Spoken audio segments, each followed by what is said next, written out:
Mchizi alikuwa pua fuko la mkate kisha akaanza kukimbia nalo. Hubi mkubwa hapa ambaye ndo mwenye duka si akapiga kelele, bwana mwizi mwizi. Huwezi amini bwana, mtaa mzima ukaanza kumkimbiza mwamba, kama hata huyo piga huyo huwa. Yani jamaa hakufika hata mbali, wazee wakamdaka. Mwamba mmoja akaenda kuchukua tairi chapu kutaka kumtia moto. Ile kufika tu akamvalisha nalo mchizi. Yani mwamba hapa haamini kabisa kama leo ndo anaenda kufa hivyo. Kabla hajamwagiwa mafuta ili kuweza kupigwa moto, alikuja mrembo mmoja hivi ambaye alikuwa akishuhudia hili tukio wakati akiwa anakatiza hapa mtaani na gari lake. Basi bwana, binti aliwauliza kwani huyu jamaa ameiba nini jamani? Ila watu hawakutaka kabisa maswali, wanachotaka wao ni kumpiga moto tu. Mwizi ikabidi ajibu mwenyewe, niliiba tu mkate ndo maana wanataka kuniua ise. Sasa huyu mrembo akawa anamtetea hapa, yani nyie bwana mnataka kumuua mtu eti tu kwa sababu ameiba mkate kweli? Bi mkubwa aliyebiwa akawa anaongea sasa, huyu mbwa leo si ameiba mkate, tukimwacha kesho atakuja kuiba duka zima kabisa, acha tu leo tumkomeshe. Mchaga aliulizwa kwani huo mkate ni shilingi ngapi? Akasema naira 1200, ambayo hiyo kibadilisha kibongobongo ni kama vile 2300. Sasa mrembo akawa anauliza, kwa hiyo mnataka kumtoa mtu roho eti tu kwa sababu ya 2300?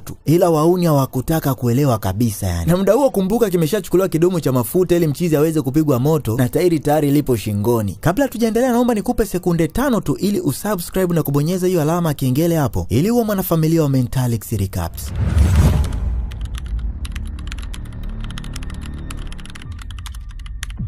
Sasa mwanzo kabisa wa movie yetu tunamwona binti mrembo ambaye anaitwa Celine akiwa na mpenzi wake ambaye anatambulika kwa jina la Desmond, na hapa tunaona wakiwa wako supermarket kuweza kufanya manunuzi yao binafsi. Sasa wakati wanaangalia vitu hapa vya kununua, ghafla Celine si akaona vieboebo fulani hivi vya mtoto kwa akavitamani sio poa. Huwezi amini bwana, alivichukua akaviweka kwenye mkoba wake chapu. Lakini kumbe kulikuwa na mhudumu mmoja hivi ambaye amemuona. Jamaa hapa akawa anamwambia, dada, kama kuna kitu chochote umekipenda na unataka kununua, basi ni vyema ukaweka kwenye kitenga cha hapa dukani na sio kukeka kwenye mkoba kama hivyo walivyofanya. Mrembo akasema, wewe pimbi unaongea nini? Mchizi akamwambia, wewe rudishe kwa ambacho umekichukua hapo. Selina akammind sio poa, hivi wewe kijana una akili kweli wewe? Kichwa chako kiko sawa? Mwamba akamwambia, sema fuata maelekezo, maana naweza nikaita security hapa sasa hivi. Mambo akaanza kubadilika. Huyo mchizi hapa bwana jina lake anaitwa Eric. Desmond na Yesi ikabidi amtetee mpenzi wake.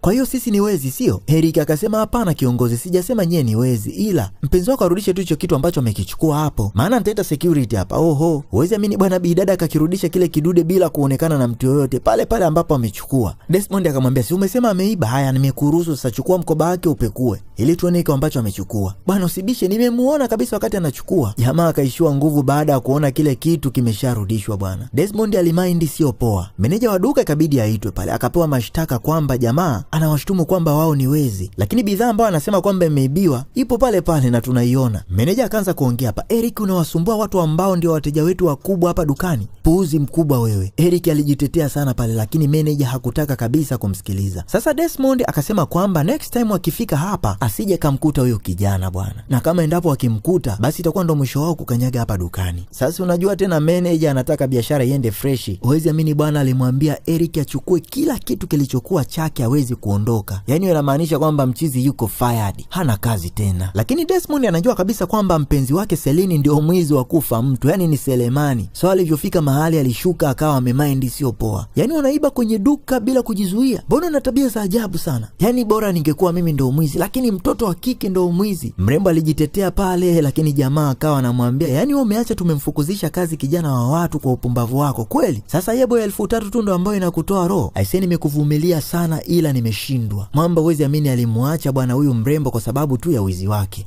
Huwezi amini bwana, binti mrembo kama huyu alafu ndo mwizi sasa wakufa mtu. Hebu ngoja kabla tujaendelea nikushare kisa fulani hivi. Na mshikaji wangu mmoja kipindi nipo chuoni alikuwa na demu wake ambaye anaitwa Jacqueline. Sasa kuna siku alimleta magetoni bwana, na ilikuwa ni weekend, so tulikuwa tumeenda kumtembelea mshikaji wetu kwenye geto lake. Tulikuwa kama washikaji 4 hivi na tulikuwa tukicheza PS. Sasa huyo binti bwana alipika, akaosha vyombo, yani huwezi amini alikuwa anatutengea msosi huko akiwa anapiga na magoti kabisa.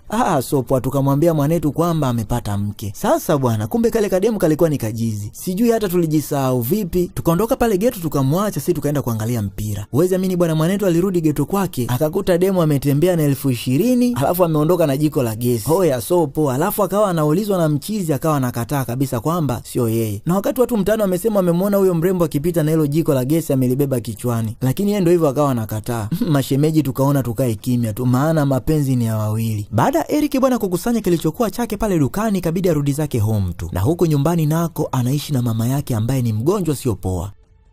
elezea mama yake kwamba amefukuzwa kazi kwa sababu ya kusema ukweli. Mchizi alimwelezea kila kitu mama yake, na uwezi amini bwana bi mkubwa aliumia sio poa. Hapa akawa anamwambia usijali mwanangu, Mungu atatusaidia tu, lakini usikate tamaa. Ila pamoja na hayo mwanangu, tutafanyaje sasa? Maana amekuachisha kazi bila hata kukulipa. Jamaa akawa anasema hata sielewi mama. Niomba tu yashuhudie hivi kwenye movie, ila akikukuta utaimba kwa kugaragara, maana hawa humu ndani hawana hata akiba yoyote ile. Hapa tunamwona Celine akimwelezea kila kitu besti yake ambaye anaitwa Crystal. Na hapa Celine alikuwa akijilaumu akisema kwamba ni bora hata ningepigwa kitanzi tu nikauliwa, maana sio kwa mateso haya ambayo ninayapitia. Yaani nimezunguka kila mahali, lakini ndo hivyo tena, mambo ni yale yale, sijui hata nifanyaje. Yaani kiukweli Celine alilia sana, huku akijutia sana kitendo ambacho amekifanya siku ya leo. Sasa hapa besti yake akawa anamwambia kwamba watoke waende zao out, at least waka refresh mind tu. Ila Celine akawa anaongea, wewe mwenyewe unajua balaa langu, alafu unataka tutoke out. Je, nikienda huko kuiba meza utasemaje? Crystal alicheka sana, kisha akamwambia wewe twende tu, mimi nitahakikisha huibi chochote, lazima nikudhibiti. Ila Celine aligoma kabisa kutoka, so Crystal ikabidi atoke zake mwenyewe. Ugonjwa wa bi mkubwa bwana umechachamaa sio poa. Sasa hii ni kwa sababu alitakiwa ameze dawa, lakini sasa ndo hivyo, muda uko umeshapita sana, maana hizo dawa ambazo anameza huwezi kunywa hivi hivi tu bila kula, la sivyo zinaweza zikakuendesha. Na ndio hivyo tena, mwanetu hana mia mbovu mfukoni. Yaani bi mkubwa analalamika tu hapa kutokana na maumivu ambayo anayapata. Nakufa mwanangu, nakufa mwanangu. Jamaa ikabidi atoke chapo kwenda kutafuta msosi. Bi mkubwa hapa sijui kama atasurvive kwa kweli, maana sio kwa kugaragara huko. Eric alipofika dukani alitaka kumkopa huyu maza hapa, lakini manka akawa kakaza sio poa. Mshikaji anasema naomba niamini, nitakulipa tu. Bi mkubwa akawa anasema sasa nimesema sikopeshi. Mchizi kabidi amwambie kwamba naomba nikopeshe kwa sababu mama anaumwa na hawezi kumeza dawa bila kula, na ukizingatia mimi hapa mfukoni sina kitu chochote anti, naomba nisaidie. Embo ondoka hapa we kijana, na hapa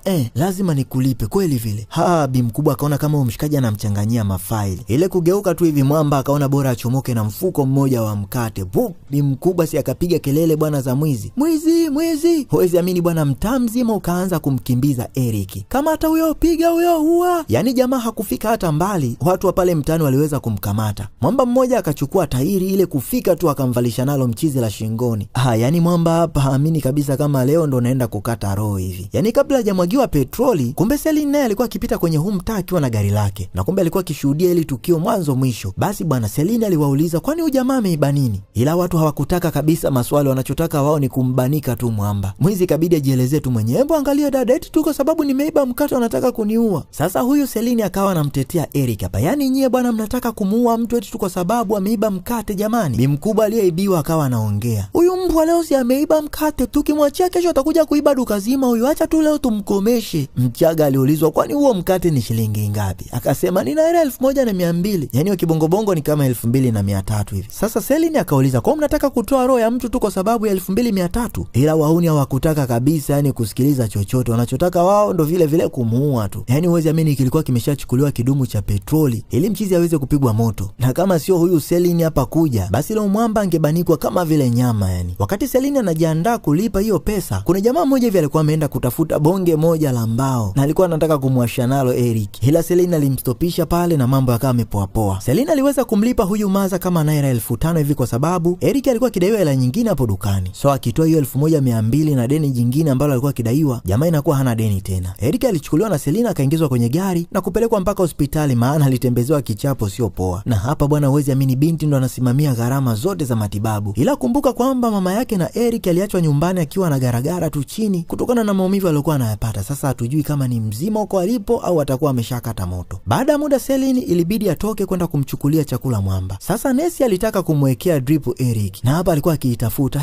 drip liko wapi jamani? Mbona silioni? Ikabidi amuulize Eric, nilikuja hapa na drip ila sasa hivi silioni. Itakuwa liko wapi? Kuna sehemu labda umeliona? Jamaa akasema hapana, sijaona drip lolote mimi. Celine alirudi na kumpatia Eric chakula. Jamaa akakumbuka kwamba alimwacha mama yake nyumbani akiwa hoi taabani. Basi bwana akaona ni bora kuchomoka chapo kumwahi mama yake. Sasa Celine alimzuia sana ili aweze kupatiwa matibabu then ndo aende, lakini jamaa hakutaka kabisa kusubiri. So Celine akaamua kumsindikiza mpaka home. Ile kufika jamaa anamkuta bi mkubwa wake bwana ameshakata moto. Sasa sijui amekufa au amezimia. Ile kumcheki hivi bi mkubwa bado anapumua. Ikabidi wambebe chapo na kumpeleka hospitali. Ile kufika tu hospitali daktari akamwambia kwamba Mama yake ana tatizo la GIST ambayo kirefu chake ni gastrointestinal stromal tumor. Yaani huu ni uvimbe fulani hivi usio wa kawaida ambao unakuwa kwenye ukuta wa tumbo au utumbo wenyewe. Na njia mojawapo ya matibabu ni upasuaji. So hapa jamaa akawa anaambiwa kwamba ili kunusuru maisha ya bi mkubwa inabidi afanyiwe upasuaji. Sasa issue inakuja kwenye swala la pesa. Mshikaji hana hata 100. Na hapa anamwambia daktari kwamba hana hata 100 kulipia hayo matibabu. Sasa wakati jamaa akiwa analalamika hapa, Celine akamwambia kwamba usijali Eric, mimi nitagharamia kila kitu juu ya matibabu ya mama. Hoya, huyu manzi ana pesa sana, lakini mbona sasa ni mwizi wa vitu vidogo vidogo ambavyo hata yeye mwenyewe anaweza akavinunua bila wasiwasi wowote. Baada hapo jamaa alimvuta chemba Celine na kuanza kumchimba biti. Mbona unataka kulipia matibabu ya mama yangu? Celine akajibu kwa sababu nina pesa. Unaela wapi wakati ni mwizi tu? Unajifanya umejisaulisha, suliba eboebo kule kazini kwangu kapelekea mpaka mimi kufukuzwa kazi. Sasa Eric alimtukana sana huyu dada wa watu aisee. Celine akawa anasema, sijawahi kuona mtu asiyekuwa na shukrani kama wewe. Yaani badala ya kusema thank you unaanza kuongea pumba. Eric akawa anasema, yani nimshukuru mwizi ambaye amesababisha nifukuzwe kazi, si upumbavu. Celine akacheka sana kisha akasema, unaniita mimi mwizi wakati wewe nimekukuta ukiwa umeiba mkate na nusu tu kuuliwa. Sasa Celine wakati anatafuta funguo zake za gari kwenye pochi, si mkoba wake ukadondoka bwana. Ile kudondoka kumbe drip iliyokuwa inatafutwa na nesi ilikuwa ndani ya huo mkoba, ameiba. Sopo hadi drip huyu dada noma. Yani ukamzidi mpaka Selemani. Celine kwa aibu akaamua kusepa zake. Basi bwana jamaa akawa amebaki tu anashangaa, yani mrembo kama yule anaibaje drip na anaenda kulitumia kwenye issue gani? Yani hapa Celine amerudi nyumbani kwake akiwa amechoka sio poa. Alivyofika tu akamsimulia mwenzake kila kitu kilivyotokea hiyo siku. Yani mpaka ile issue ya supermarket na namna alivyokutana na huyo kijana ambaye alimsababishia kufukuzwa kazi. Rafiki yake ndio hivyo tena. Yeye ndo ambaye anajua hii issue kwamba bi mkubwa ni mwizi na anamfichia hiyo siri na wanapendana sio poa. Sasa hapa Eric alikuwa kilaumiwa sana na rafiki yake ambaye anaitwa Nosa kwa kumfokea mtu ambaye yupo tayari kulipia matibabu ya mama yake. Na pia Eric alimuelezea mwenzake kila kitu juu ya tabia za huyo Celine. Lakini Nosa akawa anasema haijalishi huyo mwanamke yukoje, kikubwa ni kwamba Celine yupo tayari kulipia gharama za hospitalini. Shida iko wapi? Eric sikiza nikwambie, unajua kama sio huyo mwanamke mama yako huenda sasa hivi angekuwa yupo kwenye hali mbaya sana au ameshakufa. Unalijua hilo? Please hebu acha akili yako ya kitoto bwana. Maana hata kama ungekuwa hujafukuzwa hiyo kazi unayolalamikia, wala usingeweza kulipa hizo gharama za hospitalini. Basi bwana, baada ya dakika kadhaa nesi alitoka na kumpatia bili jamaa na kumwambia kwamba hiyo bili inatakiwa ilipiwe. Sasa hapa jamaa akawa anasema mimi sina pesa yoyote. Nesi akamwambia hiyo pesa inatakiwa ilipe bwana, sitaki maneno mengi. Maana bi mkubwa anatakiwa akafanyiwa upasuaji sasa hivi. Jamaa ndo hivyo tena alimtukana sana Celine. Sasa sijui itakuwaje. Maana Celine ndo alimpromise kwamba atalipa hiyo bili. Hapa jamaa akawa na mbembo, acha uboya bwana, mpigie simu, mpigie. Jamaa akasema sina namba yake. Nosa akamwambia kwani Celine ndo alisimamia matibabu yako? Basi ni lazima atakuwa ameandika namba yake kwenye kitabu huko ndani. Hebu nenda kamuulize nesi namba huyo mdada, atakupa tu, lazima itakuwepo. Eric alivyoenda ndani kweli aliipata ile namba, ikabidi ampigie simu Celine. Ile kupiga tu Celine alipokea. Akawa anaita halo? Lakini sasa Eric yuko kimya tu, maana si alishamtibua, hajui hata amuingilie vipi. Mrembo aliita sana, alivyoona kimya akasema kwamba kama uongee bwana mimi nakata simu kwa sababu nataka nilale. Jamaa ndio ikabidi aitikie sasa halo. Akamwambia shida yake pale Celine, na Celine akamwambia kwamba anamtumia pesa muda huo. Celine hakuamini kabisa kama jamaa amempigia simu. Yani hapa akawa anasema gudu. Yani furaha yake ni kuona kwamba amepigiwa simu na mtu ambaye alikuwa akimchukia sana. Basi bwana mrembo akatuma mkwanja mrefu sio poa. Yani mpaka Eric na Nosa wakawa hawaamini kama yule demu ndo anamkwanja kiasi hiki. Eric akawa anasema sisi sijawahi kumiliki hii pesa tangu nizaliwe. Yani hata kuishika tu sijawahi kuishika. Msichana unajua atakuwa na pesa sana. Jamaa akamwambia mnganganie, usimwache, mnganganie. Sasa leo Celine alienda hospitalini kuangalia maendeleo ya mgonjwa. Alivyofika pale walipiga story na Eric, kisha bidada akamuuliza mchizi wapo hapa hospitalini tangu lini? Eric akamwambia yani tangu amefika hapa hawajatoka hata mara moja. Celine akamwambia kwamba inabidi mwende nyumbani mkaoge, mbadilishe nguo, then mrudi, mimi nitakuwepo hapa nikimwangalia mama, wala msijali. Basi bwana Nosa na Eric wakaondoka. Sasa wakati Celine yuko pale kwa muda, alipepesa macho pale. Si akaona power cable kama inamuitaita hivi. Uweze mimi bwana alisogea kisha akaichomoa pap na kuiweka kwenye pochi yake. Mbaya zaidi ni kwamba hiyo cable ndio ya hiyo oxygen concentrator unayoiona hapo. Kwa jina jingine au unaweza kaita oxygen machine. Na kazi yake kubwa hapo ni kumpa mgonjwa oxygen ya ziada. Yani inawekwa kwa yule mtu ambaye anapata shida ya kupumua. Sasa mama wa watu atapumuaje aise? Ila yote 9-10. Hii cable amechukua huyu mdada anaipeleka wapi? Aliiba drip, leo ameiba cable. Sasa sijui anataka kuunda kitu gani. Sasa nesi alivyofika na yeye kucheki maendeleo ya mgonjwa, akashangaa kuiona mashine imezimwa. Kuangalia kwenye cable ya umeme pale, waya hauonekani. Na Celine amejikausha tu kama vile sio yeye alofanya hilo tukio. Nesi anauliza cable iko wapi? Celine anasema mimi sijui bwana, mbona mnaniangalia nyote? Nesi anasema mjua mtasababisha huyu mama afe nyie. Jamaa alimwangalia usoni mrembo kisha kapeleka macho moja kwa moja kwenye kipochi. Muone Celine sasa.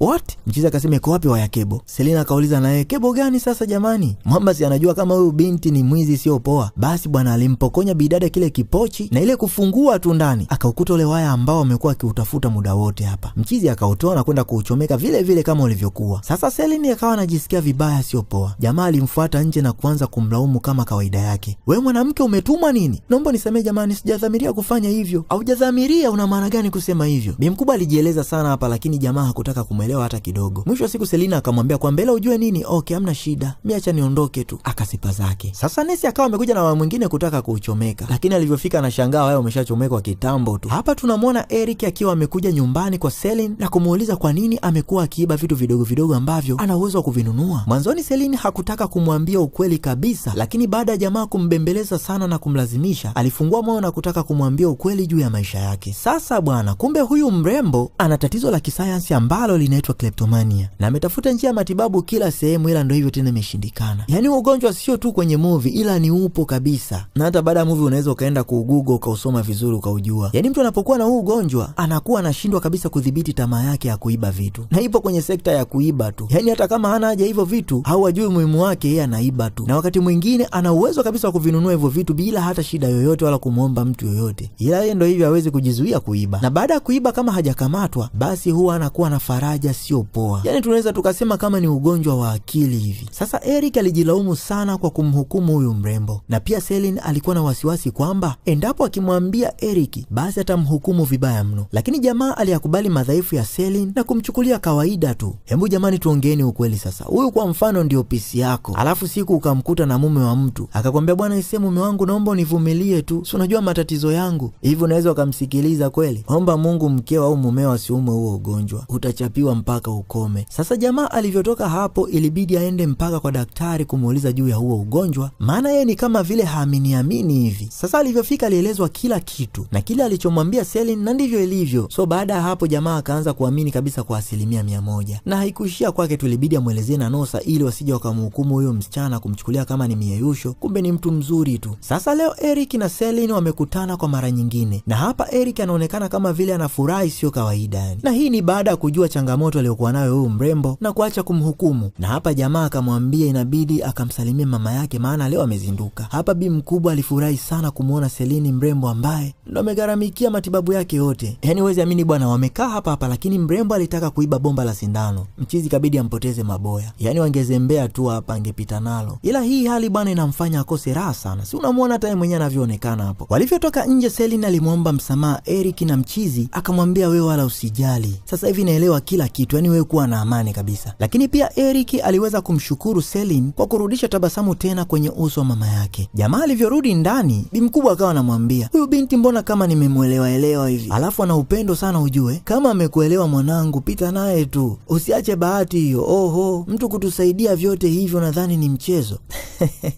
Ile inaelekea huyu bi mkubwa anapenda sana kitonga. Lakini hapa jamaa alimwambia kwamba wewe ambaye unamsifia ndio huyo msichana ambaye amesababisha mimi nifukuzwe kazi. Bi mkubwa akapigilia msumari kabisa na kumwambia kwamba mimi mwanangu ninachoweza kukuambia tu ni kwamba huyo binti ana upendo na ana roho nzuri. Na unatakiwa upende pale ambapo unapendwa. Na mtu utakayekuwa naye hakikisha anakupa amani ya moyo wako. Huyo binti ana muonekano, ana pesa, ana roho nzuri. Unataka nini mwanangu? Yaani huyu mwamba mawazo yake hayapo kabisa kwenye swala la mahusiano. Yeye anamchukulia tu kama rafiki. Ila ndo vile tena bi mkubwa ameshaanza kumpenda mrembo. Na leo bwana mama ameruhusiwa kurudi home. Ila sasa Selin alingangania sana wakakae kwake maana bi mkubwa bado anatakiwa akae sehemu ambayo ni nzuri, aweze kuenjoy, ale vizuri. Na wakati wake endelea kumeza dawa ili aweze kupata nafuu zaidi. Na akamwambia kwamba atakapokuwa sawa kabisa atawaruhusu. Mwanzoni Eric aligoma kabisa lakini mwenzake alimshauri akubali kwenda kukaa na binti. Basi bwana mambo yakawa hivyo. Sasa wakati wakiwa wapo nyumbani na muda huo Selin alikuwa akitoka ili kuelekea kazini, alikutana na jamaa kwenye ngazi. Uwezi amini bwana, Selin alikuwa ameshika kibunda cha pesa akampa Eric kwa ajili ya mahitaji madogo ya hapa nyumbani.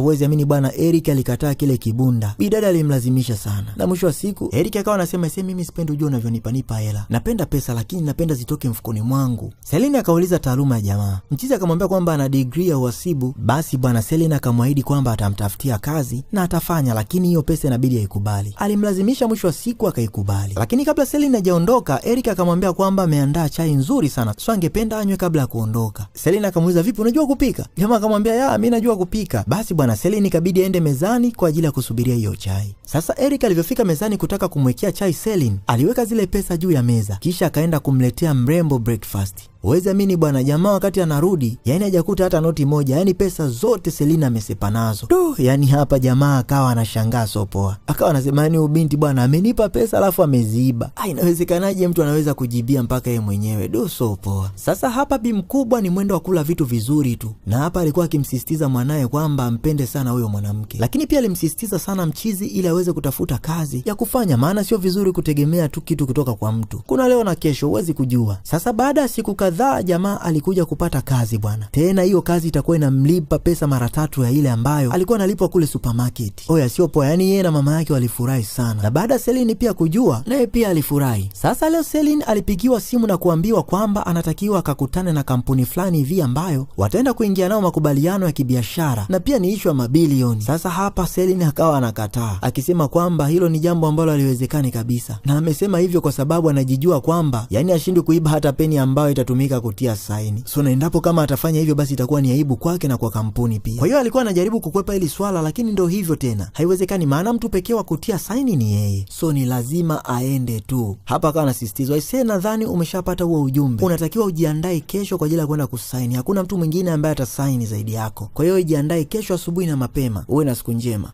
Huwezi amini bwana, hapa Celine alikuwa na stress kama zote. Mara ghafla Eric alikuja akamuuliza, "Vipi tena, mbona kama huko sawa?" Celine akamwambia, "Ya sipo sawa, natakiwa nikakutane na watu muhimu sana kwa ajili ya kutia saini kwenye mkataba mzito, yani sio poa." Jamaa akamwambia, "Sasa shida iko wapi jamani? Huoni kama ni neema hiyo?" Celine akasema, "Si unajua hali yangu jamani. Naogopa sana kujitia aibu mimi pamoja na kampuni. Na mbaya zaidi mimi ndio mtu pekee ambaye natakiwa nitie saini. Yani nashindwa hata kuelewa nifanye nini." Jamaa akamwambia, "Hapana bwana, wewe jiamini, hautafanya chochote na utaweza tu, mimi nakuhakikishia." Sasa uwezi amini bwana, yani leo hapa nyumbani hapakaliki kabisa. Muda wote amekuwa akifikiria hiyo kesho atakapokuwa kwenye iko kikao. Hapa ni usiku wa manane na jamaa alimkuta akiwa na mawazo kama yote. Aliyofika akamwambia, "Celine vipi? Mbona muda wote umekaa unafikiria jambo moja tu? Mimi naamini utaweza bwana." Mrembo akasema, "Mimi sitaenda bwana, maana nitatia aibu kampuni na tutavunja uaminifu, kwa hiyo mimi siwezi kufanya hivyo." Jamaa akamuuliza, "Vipi kama nikisema tuongozane, yani nikusindikize, watakubali kweli?" Celine akasema, ndio watakubali. Tena sio utakuwa umenisaidia sana. Naomba unisaidie kwa hilo aisee." Basi jamaa alikubali na mrembo alifurahi sio poa. Lakini jamaa kesho yake alitakiwa wasili kazini. Sasa Celine hapa akawa anamwambia, "Sasa wewe kesho kazini itakuwaje?" Jamaa akasema, "Wala wewe usijali, mimi nitawaambia kwamba anaingia kesho kutwa. Wakikubali sawa, wasipokubali watajua wenyewe. Lakini kikubwa nataka nikufanye tu ufurahi." Sasa siku yenyewe ndo leo. Na hapa jamaa alikuwa akisema kwamba okay, sawa, kila kitu kiko fresh. Inabidi tuendelee na kusaini mkataba. "Mkataba uko wapi?" Mwenzake akasema, "Yani mkataba ulikuwa hapa mezani. Utakuwa umeenda wapi?" Selina akamwangalia mwamba na Eric naye akamwangalia. Akawa ameshajua kabisa kwamba huyu mrembo atakuwa ameuweka show bingo. Eric kabidi awaambie, "Bwana, hem ngoja kwanza ni ucheki huku chini." Huwezi amini bwana, jamaa alifungua kile kipochi chapu. Akautoa ule mkataba pale chapu ili kuweka mezani washikaji waweze kuushambulia. Mwamba akawa anasema, "Ulikuwa umedondoka chini bwana."